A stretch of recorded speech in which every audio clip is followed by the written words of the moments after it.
Assalamu alaikum students. I hope you all are doing well and having a safer life at home. Okay, today we are going to do the exercise of 8th chapter, which is the stopping by the wood on a snowy evening. In the previous lecture, if you have taken, I have totally explained you it. I have done its paraphrasing, I have translated it. So if you want to learn about that, if you want to do the translation and paraphrasing, you could see the previous video. Okay, now I'm going to do the exercise of this chapter. So without wasting any time, let's start. If you're a 9th class student, you need to understand, you need to learn the glossary words as well. It's too much important. Okay, first of all, look at the comprehension. Who is the speaker of the poem? And who is the speaker of the poem? We have learned from the poem that the one who is writing the poem is also the narrator, is also the speaker of the poem. The narrator is the speaker of the poem. Okay, and who is the narrator? Narrator is the Robert Frost itself is the narrator of the poem, so he is the speaker of the poem as well. Whom does the speaker refer to? The first stanza of the poem.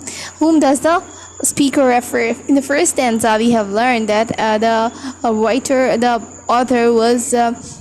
poet was describing about the person who is the owner of the woods, who is the owner of the jungle, and he is not present over there, and he is not present over there, so he is just referring towards that person, that he is the owner of this jungle and he is not present over there, and he knows him where he lives in the village. Okay, why does the speaker stop on the darkest evening of the year?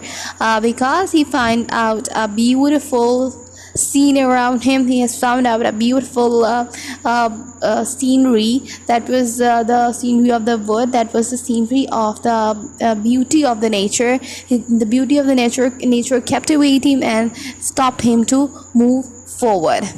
Why does the horse impatiently awaits the next move of his master? Because his horse was finding it quite queer to stay over the place where no one is present, and it's the darkest evening, and the writer stopped here. That's why his horse was considering it too much queer and strange to stop over there, and he was impatiently waiting for the next move of his master. The speaker in the poem is captivated by the beauty of nature. Why doesn't he stop for long to enjoy the beauty of the nature? This answer is just related to the theme of the poem. Okay, you can answer it from the theme too.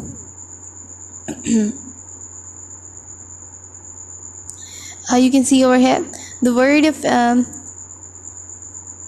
you can take answer from here. The poem points out the attractive and exciting beauty of the nature, and simultaneously hints the need to carry on with the daily affairs of the world, of the life. The word of fantasy is very inviting and appealing, but one must maintain balance between the word of the reality and imagination. Okay, so you can take the answer from this theme, that we should make the balance between the beauty of the nature. Beauty of the nature is so captivating, so attracting, but we shouldn't stop for the whole life about that. We should move forward. We should make the balance between the real life and imagination. Okay, move forward. Some statements are directly supported by the poem, some are inferences based on evidence from the text, while some are not supported by any evidence. Put a tick in the right column. Okay. It is a cold and dark winter. Is it directly supported by the poem? Is it directly mentioned that we should that the time is too much cold and it's a dark winter?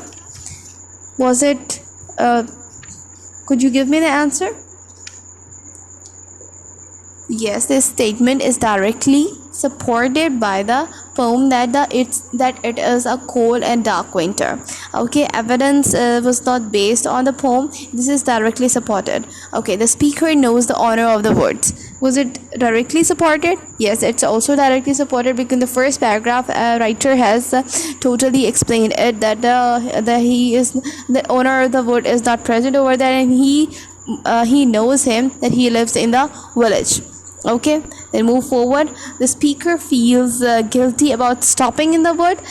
Was it directly supported, or was it based on evidence, or is the statement does not support any evidence? What do you think? Yes, of course, this statement is totally unsupported by the poem, because the writer is not feeling guilty to stop over there. Okay, he's feeling quite interesting to stay over there. That's why he's written this poem. The speaker thinks about his commitment and restart his journey. Okay, what it is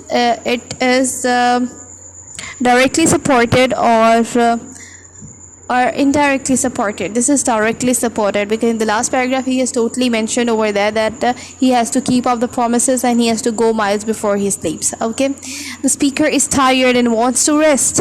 This is directly supported or indirectly supported, or it's not present in the poem. It's not present in the poem, so the statement does not support any evidence. The horse feels strange to stop unexpectedly. Yes, this is directly supported, because he said in the poem that his horse must be considering it too much queer to stop over there.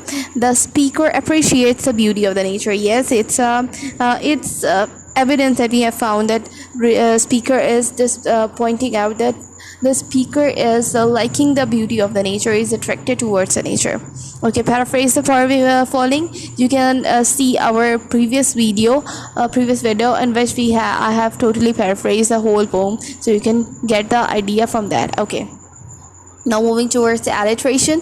Alliteration refers to the repetition of same consonant sound in the word which are closely related in the poem. What is alliteration? Alliteration is repetition of same consonant sound in a line, in a sentence. If you find specifically in the poems, if you find the repetition of same consonant sound in different words, so this is called the alliteration. Okay, look at the example.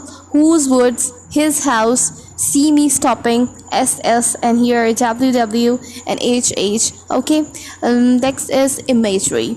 Imagery is the construction of details used to create mental images in the mind of the reader through a visual sense as well as a sense of touch, smell, taste, or sound. Imagery, it's something, it's related to the feelings of the people. Like authors try to portray in the poem the things in a way that the reader, the one who is reading the poem, consider it a visual sense, consider it a sense. Okay, like I'm explaining it into Urdu.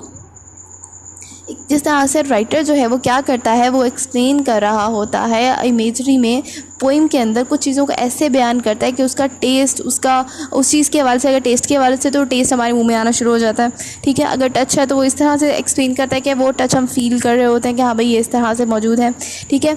Like अगर it was, अगर हम यहाँ पे बात करें, मिसाल में अगर मैं यहाँ पे दूंगी, तो पोम में राइटर कह रहा है कि it was so sweet like an apple, तो हमारे माइंड में फ़ौरन से एप्पल का टेस्ट माइंड में डेवलप हो जाएगा. हमारे जो टेस्ट बड्स हैं वो एप्पल हमें बता देंगे कि हाँ भाई इसका यकीनन टेस्ट इस किस्म का होगा, ठीक है. या टच के वाले से है तो वो बता रहे होंगे it's too much smooth and fluffy and this and that, तो फ़ौरन से वो स्मूथ एंड फ्लफ़ी टच जो है वो हमारी फीलिंग्स जो है वो फ़ौरन से उसको फील करना शुरू कर देंगी, ठीक है. टेस्ट के वाले से हो गया, स्मेल हमें बताई जा रही होगी कि एप्पल की खूबसूरत खुशबू है या रोज़ की खुशबू है या किसी भी चीज़ की खुशबू है, तो वो हमारा माइंड फ़ौरन से उसको अडॉप्ट कर लेगा. साउंड्स के वाले से भी ऐसे ही कि चर्पिंग साउंड है तो फ़ौरन माइंड में आ गया कि चिड़ियों की चहचहाने की आवाज़ है, ठीक है. तो ये एक पिक्चर माइंड में क्रिएट कर दी जाती है.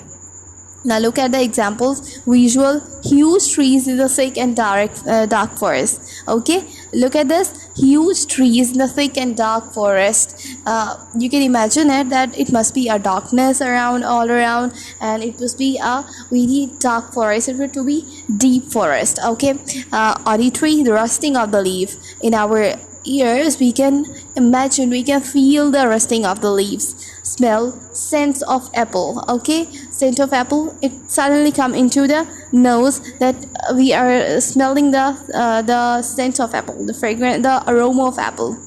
Taste, sweet and juicy oranges. You can feel the taste of juicy oranges. Touch, rugged and rough path. the path which is rugged and rough. Okay, if the writer use these kind of words, so he portrays the feeling, the puts the feeling inside us, and this is called the imagery, that he had portrayed a picture and image into our mind. Underline the words and phrases that depicts clear imagery in the poem. You can do it by yourself. Identify alliteration and metaphor in the poem. You can identify both of these things from the poem. Metaphor is something that we describe one thing by about the related to the another thing, taking its adjective. Like हम एक चीज़ को दूसरी चीज़ के साथ तशबीह नहीं दे रहे हैं, बल्कि एक चीज़ को दूसरी चीज़ के जैसा करार दे रहे हैं. ठीक है, जिस तरह से मैंने यहाँ पे डाउनी फ्लेक्स को मेटाफर कहा था, तो डाउनी फ्लेक्स में हम देख सकते हैं कि उसने ये नहीं कहा कि डाउनी फ्लेक्स की तरह स्नो है, उसने कहा डाउनी फ्लेक्स हैं. ठीक है, फ्लेक्स मौजूद है, मतलब उसने डायरेक्टली स्नो को जो है वो क्या कहते हैं उसको, रुई का जो बंडल है वो करार दे दिया, डायरेक्टली उसको रुई का बंडल करार दे दिया, बजाय इसके कि वो कहता है कि रुई के बंडल की तरह है. तो उसकी तरह का वर्ड यूज़ नहीं किया, एज़ या लाइक का वर्ड यूज़ नहीं किया. एज़ और लाइक यूज़ करता तो सिमिली हो जाती, उसने डायरेक्टली उसको वही चीज़ करार दे दिया है. तो ये क्या होगा, ये एक मेटाफर बन जाएगा. Here are some words opposite in the meaning. In meaning, match the column. This is totally up to you. You can do it by yourself. Circle the correct option. The poem is suggestive of profound thoughts about the scene of the world in the winter, reality of life and death, a song of enjoyment. क्या है भाई ये, इसके हवाले से हम लोग अगर देखें तो apparently तो हमें ये लग रहा है कि ये है भाई the scene of the words in the winter. Yes, of course, this is the scene of the word in the winter. Then poem presents a conflict between the poet and his friend, the obligation of life and desire to escape from them, the poet and the forces of the nature. इसके हवाले से हम क्या कहेंगे, the obligation of life, desire and to escape from them. Okay, after reading the poem we feel fed up of the life, wish to sleep for a long time, get ready to face the challenges. Get ready to face the challenges is the right thing. Okay, the poem conveys us only the softest meaning, the profound thought or no meaning. It's a profound thought. Okay, the dark words symbolizes darkness spread around the poet, death and departure to another world, darkness in the mind of the poet. Sorry, क्या है इसका? इसका है the death and the departure to another world. Okay, I hope you have gotten all the concept related to it. And you have learned the exercise. I would not do the grammar portion of it because we have done it in our several other videos. If you want to learn about these things, adjective phrases and the thing further in the chapter, you can see our other videos, other lectures. You would find the link in the description. I hope you have gotten all the concept about the exercise of 8th chapter.